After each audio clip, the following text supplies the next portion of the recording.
Hea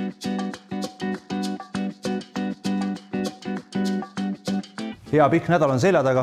Aeg on kõigest sellest, mis nädala toidu valmistamisest järele on jäänud, teha üks korralik ühepäevatoit. Kõik sibulakoored, küüslaugu-koored, porgandi koorimisest jäävad jäägid, siin nui, kapsas, juurseller, kõik see kõlbab väga hästi selliseks mõnusaks köögiviljapuljongiks.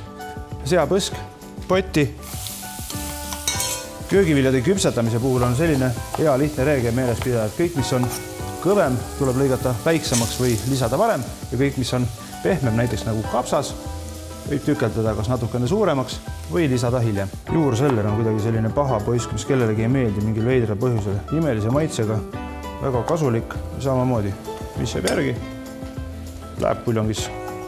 Ühepäeva toidu tegemisel on neid valikuid on nii palju, kui on fantaasiat. Värvi ma lisan enda ühepäeva toitu tavaliselt ürtidega.